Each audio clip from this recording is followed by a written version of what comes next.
this is our IMO4, which is the super compost made with the highly fungal networks from the nearby forest.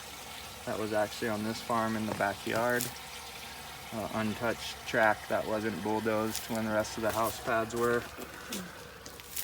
And so now we got our castings and our IMO4 in there, and that's plenty. You could use half that much if you wanted to. And this is basically an inoculant for the compost tea, being the IMO4 is your microbial life source. And then we're also, those worm castings are super high in soil food web, microbials, fungal and bacterial networks. And also the worm castings are high in humic and fulvic acid, which is essential to any growing agriculture situation. Humic acids are what's responsible for moving nutrients through the plant's cell walls and getting it to the places the plant wants it to go. So worm castings are high in humic acid. So we'll just kind of get that, let it saturate, and these come with these little kind of clip action. So we can hang it right on the side. So that's that.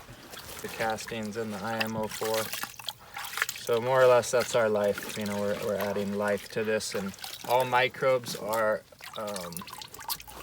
they don't live on dry, you know, microbes are dependent on water. So once we give them this bath and we wake them up from being concentrated on these mediums, they're going to start multiplying and proliferating in the water because that's where they like it. But they like it oxygenated. Aerobic conditions are the target microbes we're going for. So we're going to add a bubbler to this. I'm also going to give you a recipe for a stagnant brew using the same ingredients, but that one we don't add a bubbler to. And when we get there, I can explain that there's actually a aerobic current caused by the moving and swimming of the microbes. So they actually bring in their own oxygen, but adding oxygen through a bubbler just beefs it up that much faster, that much more proliferation of the microbes can occur with the oxygen bubbler. And what we got here is a life, a pool of life, a galaxy of life. So whatever we add as the inoculant is what we're gonna get proliferating or reproducing in our galaxy, in our life pool here. So if we pull in material from the worm bin, we're gonna get that inoculant. If we pull in the IMO4, we're gonna get that inoculant. If we pull in finished compost, we're gonna get that inoculant. And being that they all come from our farm or near our farm, they're all gonna be rich in IMO, indigenous microorganisms, and we're gonna diversify them. And then set the residents of our new galaxy will be the god and dictate who gets to live in here. Who's the god? We are, but just think? temporary. I think it's great. Who are you? I'm the god of this. I am a Goddess. goddess, absolutely. Just mini gods. You know, yeah. Macro, micro. Exactly.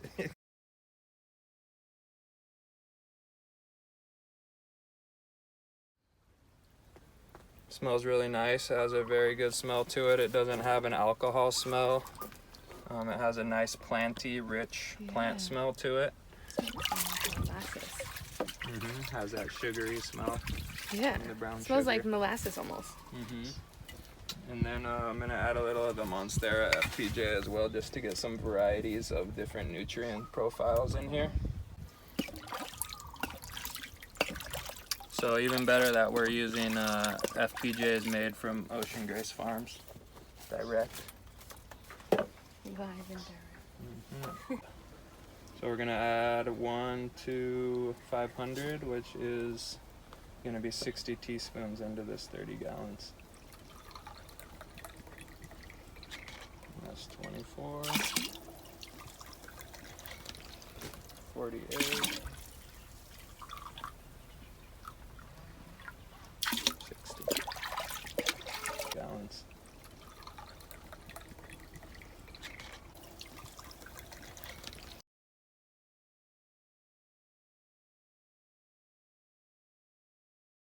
And the Sea of Cortez has like this crazy balance and abundance of minerals that's like really, really sought after for agriculture use. That's a general IMO4 KNF compost tea, otherwise known as liquid IMO4.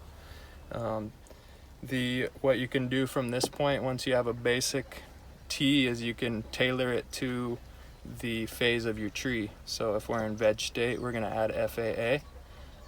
If we're in crossover stage, we're going to add some WCP and some WCA, some water-soluble calcium phosphate and water-soluble calcium.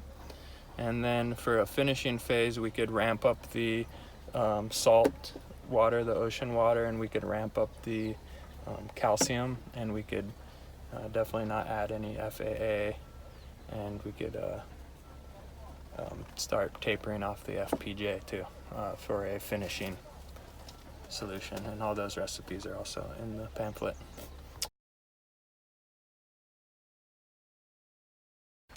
Even like a little ore, any kind of mixing thing, or even just a stick. The FPJ kind of stays in like a thicker molasses form, so you want to make sure it's not just sitting on the bottom. You got the right kind of saturation of your soil or your input. Your inoculant, as it should look like a dark iced tea. Kind of what we got going here.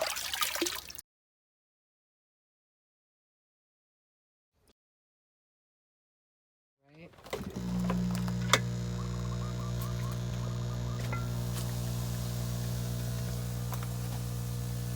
There it is. Now we're bubbling. If you have a lid, just like a loose cover to keep it dark is cool. That's your tea right there. 24 to 36 hours.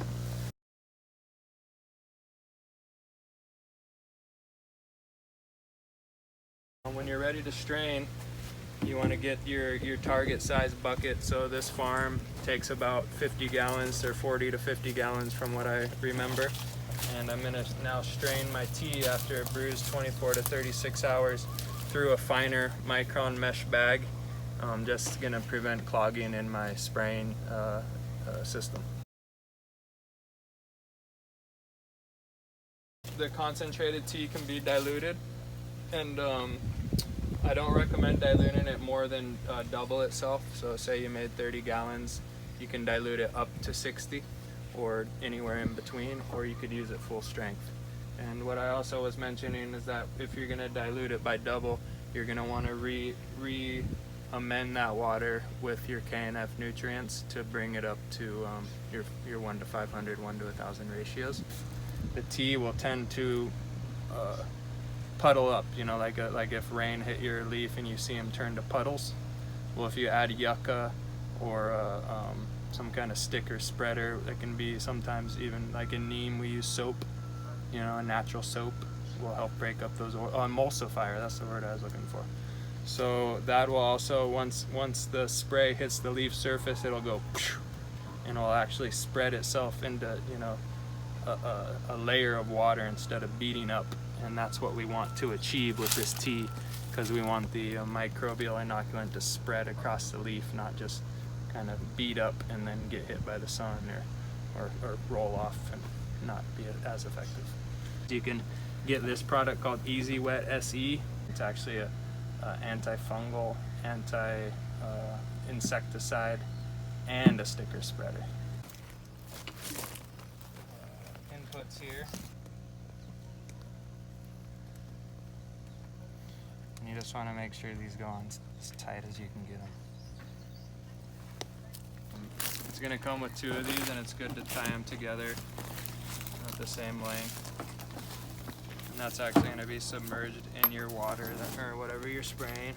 You had all that compost in there, and then you added your 1/4 cup of whatever wetting agent that you wanted to add. Prime the engine. There's a little ball down here. Oh. And that's how you get gas in the carburetor to start a weed whipper. Do all weed whippers have that? Anyone that's like got any power to it does. Really? And then we're gonna put the choke. The choke goes right back here. So the choke's back here, it goes up. This is the power setting. So like this is like, you know? We want that at about 3/4 to start it. This is an off button, instant off.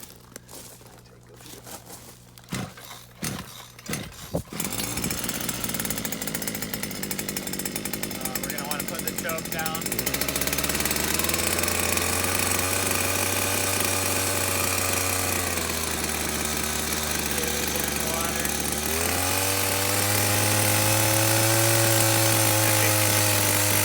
At the maximum.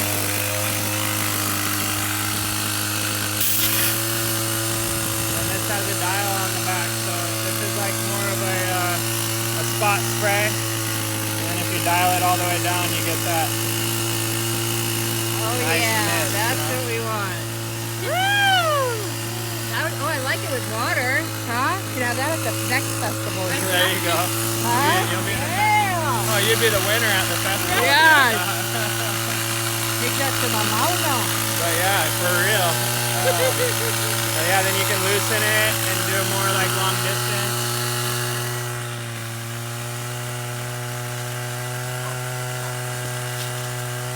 You're spraying it on the leaf, not the root. Yeah, so when you come through, you're going to want to get underneath. You're trying to cover every surface of the leaf.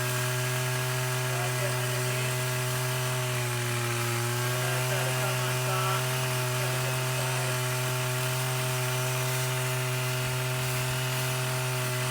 And I'll actually go like this too. And if we only had the 30 gallons, then you maybe not spray the ground, you know. But since we got enough, you know, liquid, we'll go ahead and go moist enough. So we're just inoculating everything. Yeah, because that's the soil foundation, right? Yeah, and We so want- it's all just food for the soil, Yeah. food for the microbes, and to proliferate the life, you know. Just keep going down the line.